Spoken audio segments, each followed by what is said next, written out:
بزرگوں، بھائیوں، عزیزوں، کتاب کا موضوع ہے قربانی اور اس کے مسائل۔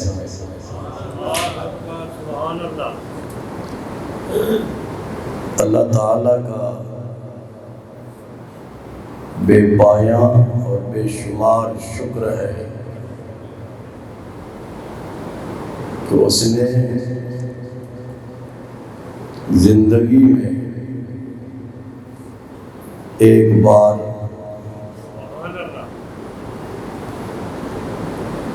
ماہ ذی الحج کے استقبال کی توفیق عطا فرمائی ہے۔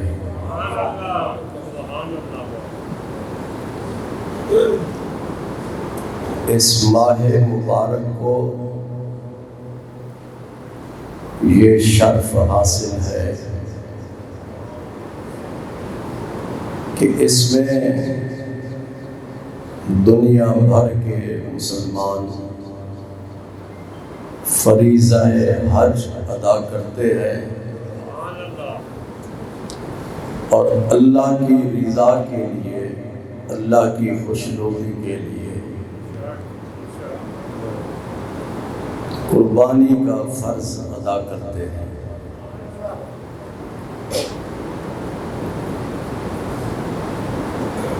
قربانی کیا چیز ہے؟ اس کا پس منظر کیا ہے؟ اس کی حقیقت کیا ہے؟ اس کا فلسفہ کیا ہے؟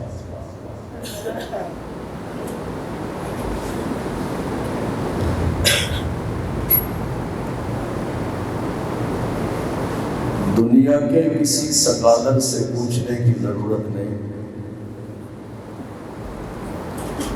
اللہ کے رسول سے پوچھتے ہیں۔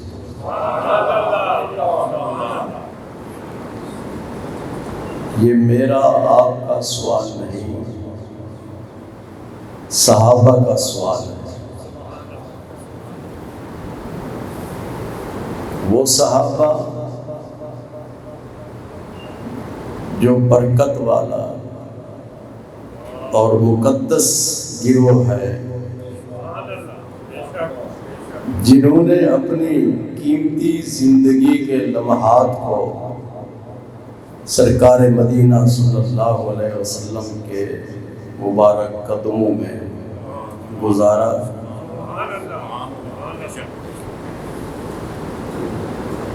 اللہ کی رضا اور اس کی خوشنودی حاصل کرنے کے لیے انہوں نے جان، مال، اولاد، ہر چیز کی قربانی پیش کی، جن کے بارے میں کہا گیا کہ قیامت تک آنے والا کوئی غوث، کوئی قطب، کوئی ولی صحابی کے مقام کو نہیں پہنچ سکتا۔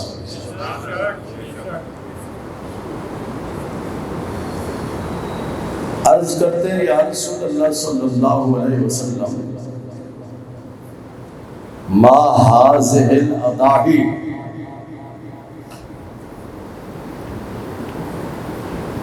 ان قربانیوں کی حقیقت کیا ہے؟ ہمیں کیوں حکم دیا گیا کہ قربانی کرو؟ سمجھ آ رہا ہے حاجی جی؟ آقا کریم صلی اللہ علیہ وسلم نے ارشاد فرمایا، سنت ابیکم ابراہیم، یہ قربانیاں حضرت ابراہیم علیہ السلام کی سنت ہے۔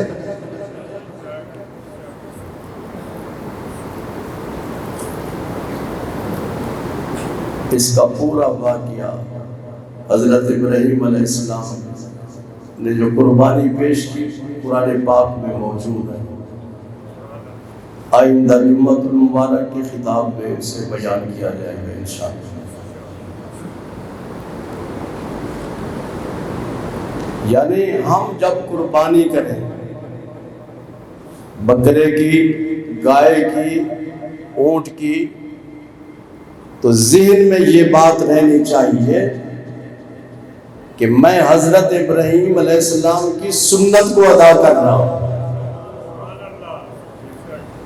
ذہن میں یہ بات نہیں ہونی چاہیے کہ لوگ کہیں جی بڑا امیر آدمی ہے، بڑا اس نے اچھا جانور ذبح کیا ہے اور اچھی قربانی پیش کر رہا ہے۔ یہ ساری دکھلاوے والی باتیں ہوتی ہیں، ریاکاری والی باتیں ہوتی ہیں، اس سے ثواب نہیں ملتا۔ یہ بات ذہن میں نہیں ہونی چاہیے۔ ذہن میں یہ ہونا چاہیے کہ ہم حضرت ابراہیم علیہ السلام کی سنت کو ادا کر رہے ہیں۔ صحابہ نے پھر سوال کیا، عرض کرتے ہیں یا رسول اللہ صلی اللہ علیہ وسلم، ہمیں اس قربانی کرنے کا کیا ثواب ملے گا؟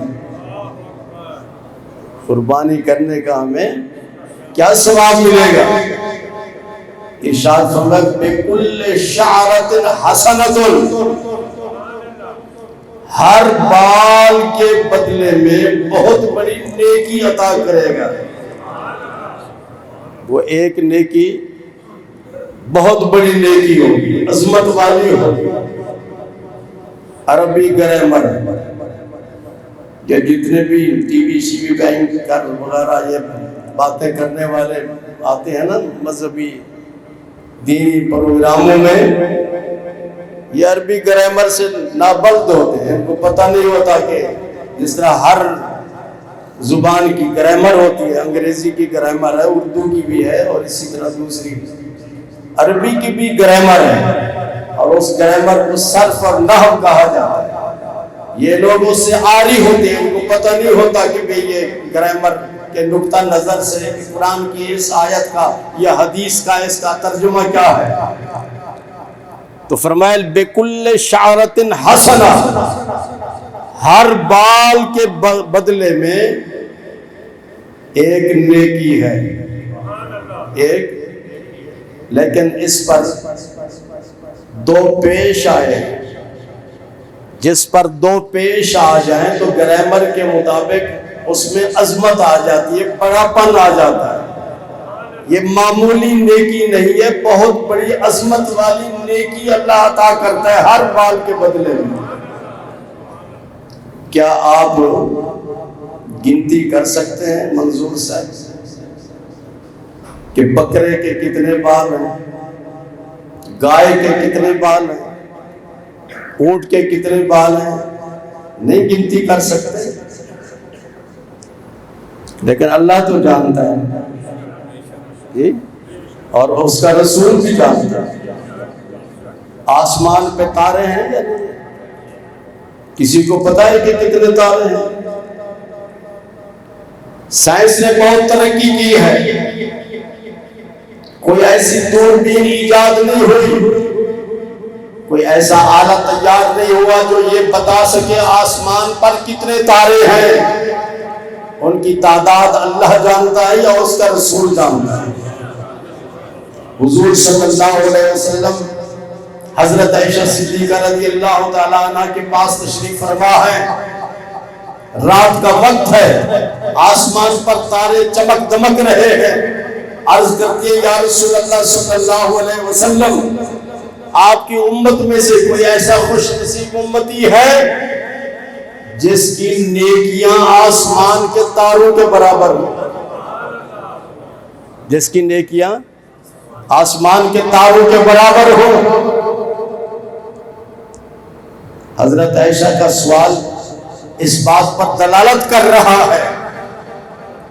آپ جانتی ہیں کہ حضور صلی اللہ علیہ وسلم آسمان کے تاروں کی تعداد کو بھی جانتے ہیں اور منظور کی نیکیوں کو بھی جانتے ہیں کہ کتنی اس کے نامہ اعمال میں نیکیاں ہیں۔ عباس کے نامہ اعمال میں جتنی نیکیاں ہیں اس کو بھی جانتے ہیں، اسی لیے سوال کیا آپ کی امت میں سے کوئی ایسا امتی ہے جس کی نیکیاں آسمان کے تاروں کے برابر ہو؟ حضور صلی اللہ علیہ وسلم نے یہ نہیں فرمایا عائشہ ٹھہر جاؤ، یہ بڑا مشکل سوال ہے، جبریل کو آنے دو، جبریل سے پوچھ کر میں بتاؤں گا۔ آپ نے یہ نہیں فرمایا، اس لیے کہ حضور صلی اللہ علیہ وسلم اپنے علوم کی تکمیل میں، اپنے علم کی تکمیل میں جبریل کے محتاج نہیں، جبریل آپ کا محتاج ہے۔ جب سوال کیا تو آپ نے ارشاد فرمایا، عائشہ میری امت کا عمر ایسا امتی ہے کہ جس کی نیکیاں آسمان کے تاروں کے برابر ہیں۔ نعرہ تکبیر، نعرہ رسالت، نعرہ تحقیق، نعرہ تحقیق، نعرہ غوثیہ۔ حضرت عائشہ رضی اللہ تعالیٰ عنہ کس کی بیٹی ہیں؟ بولو۔ حضرت ابوبکر صدیق رضی اللہ تعالیٰ عنہ۔ عرض کرتے ہیں یا رسول اللہ صلی اللہ علیہ وسلم، حضرت ابوبکر کی کتنی نیکیاں؟ اس سوال کا مطلب یہ تھا کہ اتنی ساری نیکیاں تو حضرت عمر لے گئے، تو حضرت ابوبکر کی کتنی نیکیاں ہیں؟ اللہ اکبر۔ جواب سنیے، آقا کریم صلی اللہ علیہ وسلم نے ارشاد فرمایا، عائشہ ابو بکر کی غار والی ایک نیکی ایک طرف اور عمر کی تمام نیکیاں ایک طرف۔ اللہ اکبر۔ ابو بکر کی ایک نیکی کا ابو عمر مقابلہ نہیں کر سکتے، تو ان کی باقی نیکیوں کا کیا مقابلہ کر سکتے؟ سمجھ آ رہی ہے؟ تو صحابہ نے عرض کیا، یا رسول اللہ صلی اللہ علیہ وسلم، ہم قربانی کرتے ہیں، ہمیں کتنا ثواب ملے گا؟ ارشاد فرمایا، بِكُلِّ شَعْرَةٍ حَسَنَةٍ، ہر بال کے بدلے میں اللہ تعالیٰ بہت بڑی ایک نیکی عطا فرمائے گا، بڑی عظمت والی بزرگی والی ایک نیکی عطا کرے گا ہر بال کے بدلے میں۔ کوئی اس کو گنتی کر سکتا ہے کہ کتنے بال؟ تو یہ بات یاد رکھو، جس نے قربانی دینی ہے، جس نے قربانی دینی ہے تو ذہن میں یہ بات رکھ لے کہ میرے رب نے مجھے ہر بال کے بدلے میں ایک بڑی نیکی عطا فرمانی ہے، جس کا کوئی اندازہ ہم نہیں لگا سکتے۔ قربانی کا وقت عید کی نماز کے بعد قربانی کرنی پڑے گی۔ اگر کسی نے عید کی نماز سے پہلے قربانی کر دی تو اس کی قربانی نہیں ہوگی، قربانی نہیں ہوگی۔ قربانی کا جانور بکری دینی ہو تو اس کی عمر 1 سال ہونی چاہیے، اس سے کم نہیں۔ گائے کی قربانی دینی ہے تو اس کی عمر، میاں جی کیوں صحیح بتا رہے ہیں میاں صاحب جی؟ نہیں، 2.25 کس نے کہا؟ 2 سال۔ قربانی کتنی؟ گائے کی عمر کتنی ہونی چاہیے؟ شیخ صاحبان کو حساب کتاب زیادہ آتا ہے، اور شیخ صاحب اونٹ کی کتنی عمر؟ میں نے کہا ہے نا، حساب کتاب بڑا ہوتا ہے ان کے پاس۔ 5 سال۔ بکری 1 سال، گائے 2 سال اور اونٹ 5 سال۔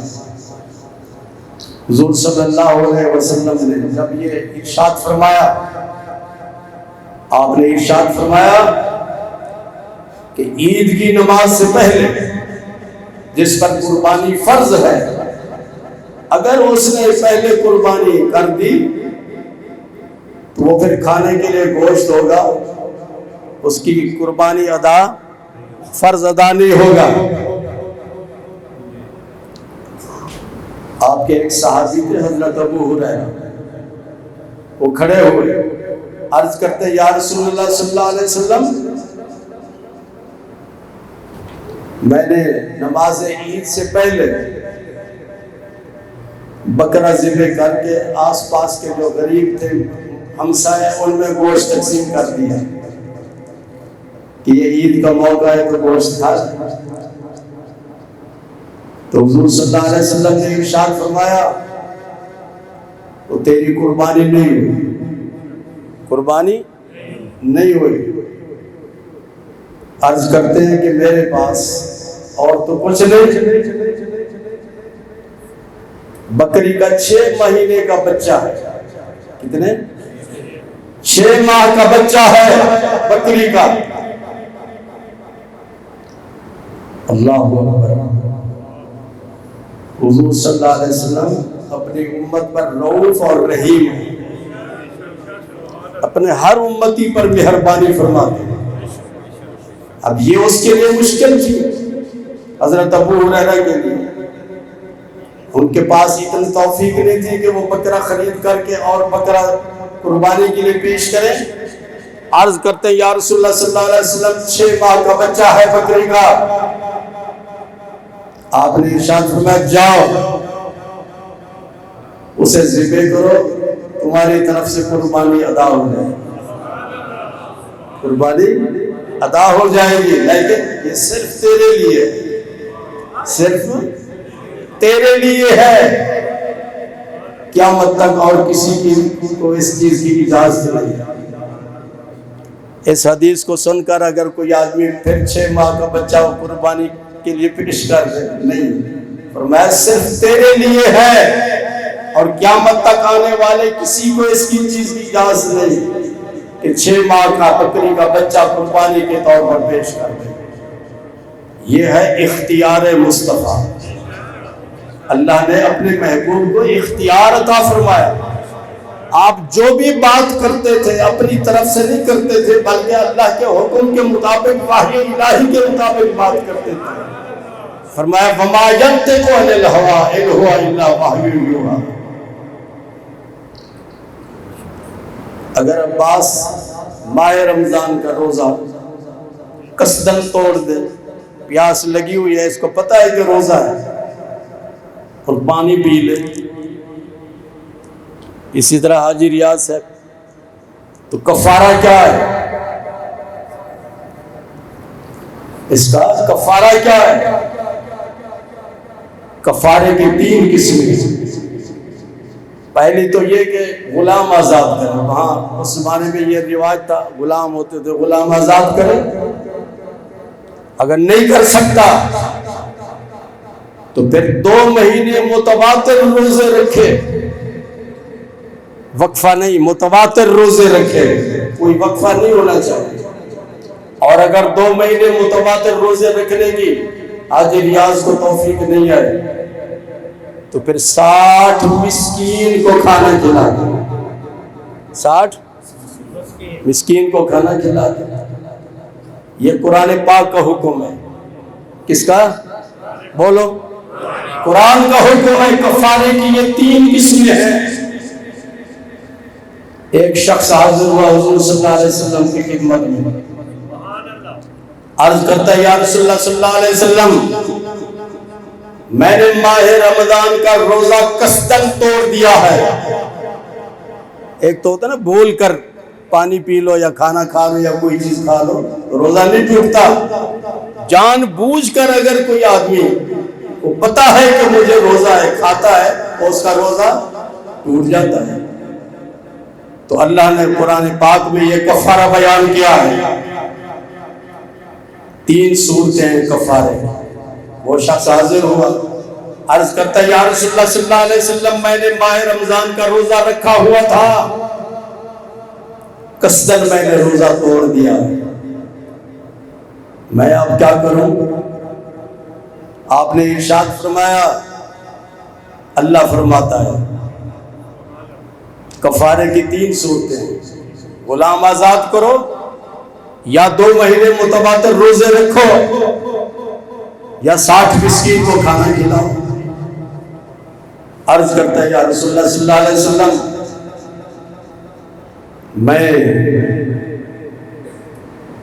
غلام آزاد نہیں کر سکتا، غریب آدمی غلام نہیں خرید کر سکتا، بیمار ہو 2 مہینے متواتر روزے نہیں رکھ سکتا، غریب آدمی ہوں تو 60 مسکین کو کھانا نہیں کھلا سکتا۔ اللہ کے نبی رحمت للعالمین ہے، آپ نے اس کو مایوس تو نہیں کرنا تھا اپنے امتی کو، آپ نے ارشاد فرمایا بیٹھ جاؤ۔ تھوڑی دیر کے بعد ایک صحابی حاضر ہوتا ہے، حضور صلی اللہ علیہ وسلم کی خدمت میں کھجوروں کا ٹوکرا پیش کرتا ہے۔ مدینہ منورہ میں صحابہ کا معمول تھا جب ان کے باغ میں کھجوریں پکتی تھی تو پہلے کھجور وہ خود نہیں کھاتے تھے، اس باغ کی کھجوریں پہلے حضور صلی اللہ علیہ وسلم کی بارگاہ میں پیش کرتے تھے،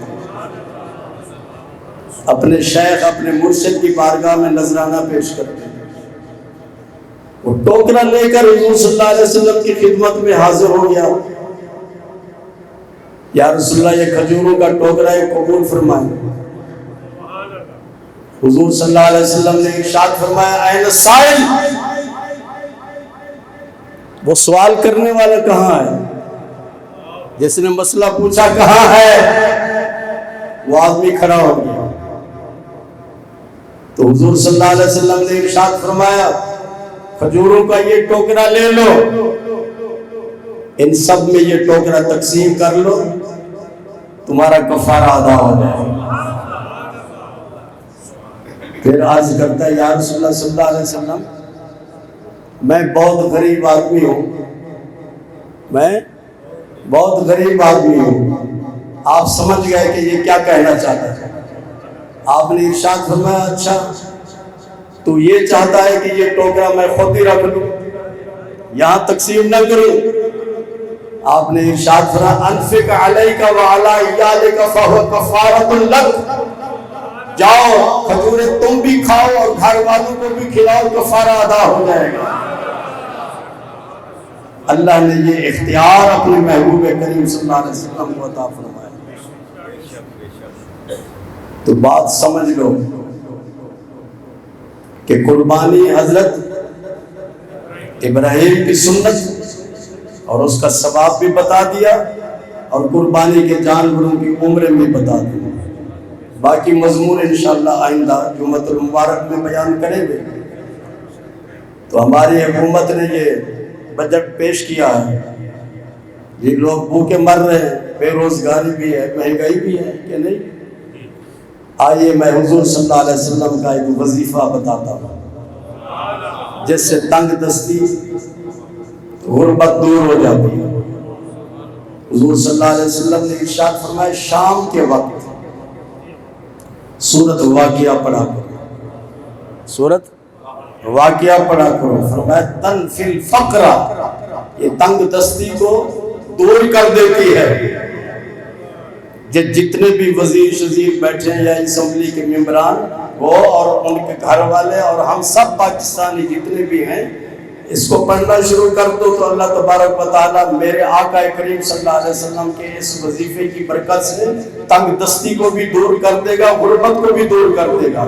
اور اللہ رزق تو اللہ کے پاس ہے نا، تو اللہ تعالیٰ ارشاد فرماتا ہے کہ میں چاہوں تو ایسی جگہ سے رزق عطا فرماتا ہوں جو تمہارے وہم و گمان میں بھی نہیں ہوتا۔ اللہ ہمیں اس کی توفیق عطا فرمائے۔ وآخر دعوانا الحمدللہ۔